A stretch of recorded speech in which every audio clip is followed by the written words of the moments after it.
à travers les actes d'achat. Aujourd'hui, si on prend traité du Mercosur, pour faire simple et pour parler à la presse, on va dire que c'est comme faire rentrer les automobilistes allemands sur le territoire. Eux, ils ont le droit de rouler à 200 sur l'autoroute, et nous, à 130, on prend une prune. Et c'est exactement la même chose avec l'agriculture française aujourd'hui, à qui on demande énormément de normes, des normes parfois qui s'empilent et qui se contredisent aussi parfois. Et ce qu'on a besoin, c'est de leur donner un cap à la production française. On ne peut pas dire sur le territoire national que nous ne sommes pas en capacité de produire pour nos concitoyens. On peut produire dans des conditions qui ne sont dans aucun cas ce qu'on peut trouver dans les autres pays. L'agriculture française est la plus durable au monde, et ce n'est pas moi qui le dis, c'est un magazine britannique, The Forbes, je crois, ou je ne sais plus, économiste, je ne sais plus comment il s'appelle, mais en tout cas, ce qui est certain, c'est qu'on a besoin de cohérence dans les propos. On a besoin de cohérence pour continuer à produire sur nos territoires, pour installer des jeunes, je pense que les JA en parleront. Si on veut que ce métier continue à être attractif, il va falloir qu'on nous donne les moyens, effectivement, non seulement de produire, de gagner notre vie, et surtout qu'on ne se retrouve pas, malheureusement, comme ça peut l'être trop souvent, les dindons de la farce quand on parle de l'acte d'achat du consommateur. Les politiques se doivent, dans le contexte actuel également, nous sommes dans une instabilité politique qui ne nous permet pas d'avoir des caps pour installer des jeunes agriculteurs. Quand on voit ce qui se passe, ça change tous les 6 mois de Premier ministre. Comment pouvons-nous nous inscrire dans la durée quand on sait qu'un investissement, quand on rentre dans le métier, il se fait aux alentours de 15 ans et c'est la moins grande, on va dire, durée d'amortissement quand vous rentrez sur une exploitation. On a besoin de visibilité. Et puis un autre sujet sur le département, vous l'avez vu, hein, malheureusement, les dégâts de gibier, sujet incontournable. Ça va faire 10 ans maintenant que je suis président. On en parle en permanence, on en parle de trop et on n'arrive jamais à solutionner. Donc on a besoin aujourd'hui que l'État joue son rôle de régulateur, puisque je rappelle que la mission de régulation des populations de gibier est une mission de service public qui est dédiée, qui est gérée par la Fédération départementale des chasseurs.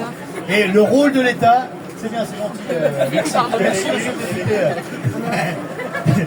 Et on a besoin effectivement de trouver des solutions parce que effectivement certains nous disent que ça fait quand même un certain nombre de bennes. Je vous garantis que ce qui est là, c'est pas 1% de ce qu'on peut trouver dans les fermes du département quand on parle de dégâts de gibier. Plus de 2 millions d'euros de dégâts de gibier. On est remonté cette année à 12 500 sangliers tués. Si on fait un petit peu de prospective, quand certains nous disent, pas de prospective justement, de regard dans le rétroviseur, quand on nous dit c'était mieux dans le temps, il y a quelques sujets, oui, sur lesquels effectivement c'était mieux dans le temps. En 1978, on tuait 700 sangliers dans le département. On prélevait 700 sangliers et aujourd'hui on est à 12 500 et on n'arrive pas à enrayer ce fléau. Donc on a effectivement besoin de solutions, que l'État joue son rôle, que la Fédération des chasseurs joue son rôle, et j'espère qu'on va finir par trouver des solutions parce que sinon on risque quand même dans certains territoires, dans des situations qui sont ingérables, qui sont énervantes pour tout le monde et qui font que finalement on se retrouve avec des problématiques aussi de respect de la conditionnalité. Quand on parle des aides de la PAC, il y a ce qu'on appelle la conditionnalité. Quand vous avez des surfaces qui sont engagées en herbe et qu'elles se font pulvériser par les sangliers, eh bien vous vous retrouvez en anomalie avec la réglementation et puis tout ce qui en découle. Alors la biodiversité, ça a été un des grands débats de l'été. On est tous favorables à la biodiversité, sauf que quand vous êtes en dessous, je le dis souvent, mais d'un chêne qui est pourri de chenilles urticantes, la biodiversité y apporte du bon. Donc il faut savoir aussi réguler un certain nombre de choses, parce que sinon on ne va pas y arriver. Alors un grand merci pour cette mobilisation de masse. On a quand même réussi à faire cette belle mobilisation. Alors certes il pleut, celui qui me dit aujourd'hui je ne peux pas venir parce que je sème, j'aurais du mal à le croire. On espère que le beau temps va revenir rapidement pour qu'on puisse avancer dans les travaux, terminer les récoltes. On a encore énormément d'ensilage de maïs qui ne sont pas faits. On a des récoltes de fourrage d'herbe qui ne sont encore pas faites. Donc voilà, merci à vous toutes et à vous tous d'être présents. Et puis surtout, comptez sur nous pour faire remonter les messages, à savoir qu'on a encore besoin de paysans sur ce territoire. Et je vois quelques élus, quelques parlementaires qui sont là. Et si ce département il est beau, eh bien sachez que c'est aussi en partie grâce à cette activité d'élevage, grâce à cette activité agricole qui permet d'entretenir nos territoires. Quand on nous dit que le paysan peut être un problème sur une solution, moi je dirais sur un territoire, pardon, moi je dirais qu'il est surtout une solution et qu'on a besoin de les garder, on a besoin de les garder nombreux et on a besoin d'installer des jeunes et c'est surtout l'enjeu majeur aujourd'hui. On a plus de 50% des paysans qui ont plus de 55 ans aujourd'hui, ça veut dire que dans 10 ans on va en avoir un paquet qui vont partir et si on n'est pas capable de garder cette attractivité du métier, eh bien on aura certainement des fermes qui iront à l'agrandissement ou qui iront peut-être dans certains secteurs ou à la renaturation. Alors certains, ça peut faire guider dans le ventre à certains, la renaturation, mais moi ça me va pas du tout, parce que là où il y aura des paysans, on protégera aussi nos territoires sur le risque incendie, sur la capacité à créer de l'économie à travers le tourisme. C'est-à-dire quand les touristes ils vont se balader sur nos belles montagnes vosgiennes et qu'à chaque fois qu'ils vont sortir de la voiture, ils vont s'arracher le pantalon parce qu'il n'y a plus que des ronces, je vous garantis que dans le département ils y viendront plus. Moi je vais juste faire un petit focus rapide des gars de gibier. Philippe en a parlé, mais aujourd'hui qu'est-ce qu'on va réclamer à la préfète? Qu'est-ce qu'on va lui demander concrètement? Vous le savez, ça fait 3 ans que le schéma départemental cynégétique a été validé. Le schéma départemental cynégétique a été validé dans la douleur. Pourquoi nous y étions opposés? Parce qu'il comportait le retour de la pratique de l'agrainage sur l'ensemble du territoire. On nous a promis que l'agrainage serait utilisé comme outil de dissuasion et que les dégâts allaient sérieusement réduire et que les populations allaient baisser. Aujourd'hui, le constat, on arrive en 2025, 3 ans après la signature de ce schéma, les dégâts ont quasiment jamais été aussi élevés. L'agrainage qui devait être autorisé sous condition est devenu la norme et la généralité. Donc on est là pour lui dire maintenant stop, ça fait 3 ans, on demande officiellement la réouverture des discussions et on veut une bonne fois pour toutes faire interdire cette pratique de l'agrainage. En fait, pas de l'agrainage, du nourrissage. Parce qu'aujourd'hui c'est du nourrissage qui est pratiqué. J'avais entendu Philippe Thierry, qui s'était amusé à faire un calcul sur un territoire de l'Ouest vosgien représentant à peu près entre 6 et 8 000 hectares. Il avait compté les contrats d'agrainage sur le territoire. En estimant une vingtaine de kilos par acte de nourrissage, on arrivait à 1500 tonnes de maïs distribuées sur le territoire. C'est l'équivalent de la nourriture pour élever 100 cochons. C'est pas possible, quoi. C'est plus tolérable. Donc on demande effectivement à ce que cette pratique de l'agrainage soit interdite une bonne fois pour toutes. C'est la seule chose qu'on n'a encore jamais essayé. Essayons-la. Faisons-nous confiance. L'administration, on nous demande de nous faire confiance. Pourquoi on est passé à la DDT? On a régulièrement les promesses du DDT qui nous dit vous inquiétez pas, il n'y aura pas de trou dans la raquette, on va faire en sorte que l'arrêté de destruction soit reconduit automatiquement et les louvetiers pourront intervenir sur l'ensemble du territoire. Cette semaine, on a eu hier la signature d'un arrêté en catastrophe. Ça faisait 10 jours qu'on n'avait plus d'arrêté. Alors un oubli, je suis pas certain, ça coïncide avec l'ouverture de la chasse, je pense plutôt qu'on veut faire plaisir aux chasseurs. Donc il faut arrêter de nous prendre pour des cons et de croire qu'on peut faire plaisir à droite et à gauche, aux chasseurs, aux éleveurs en même temps. Et à un moment, il faut prendre ses responsabilités et prendre des décisions. Donc on demande à ce qu'un arrêté permanent sur l'ensemble du territoire soit pris une bonne fois pour toutes. C'est possible, l'administration a le droit de le faire, qu'ils le fassent et qu'ils prennent leurs responsabilités.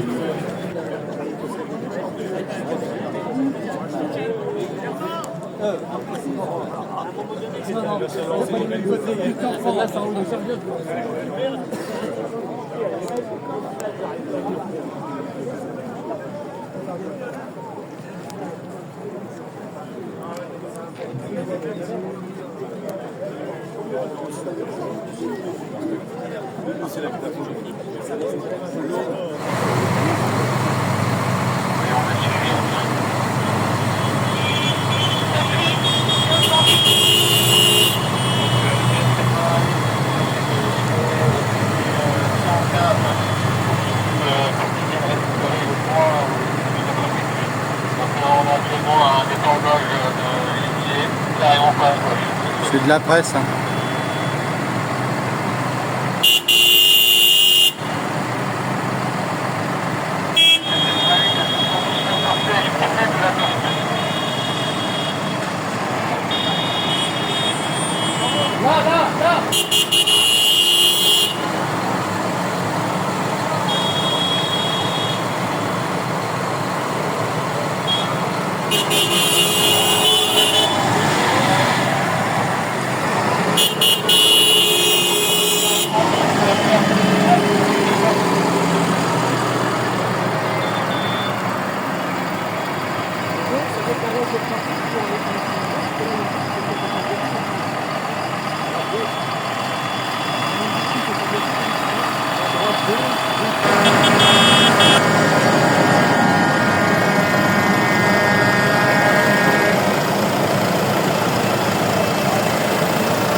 S'il vous plaît, on va vous faire un petit point justement, un petit point d'étape de notre action d'aujourd'hui.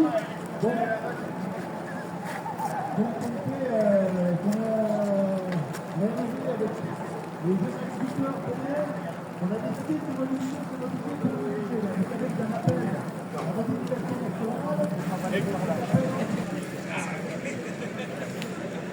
Et en tout cas, merci de votre mobilisation. Voilà, de temps en temps, il faut quand même un petit peu marquer le coup. De temps en temps, il faut montrer notre colère. Je pense qu'on l'a fait aujourd'hui, c'est très bien. Voilà, ça restera dans le respect des biens et des personnes, comme on le fait toujours.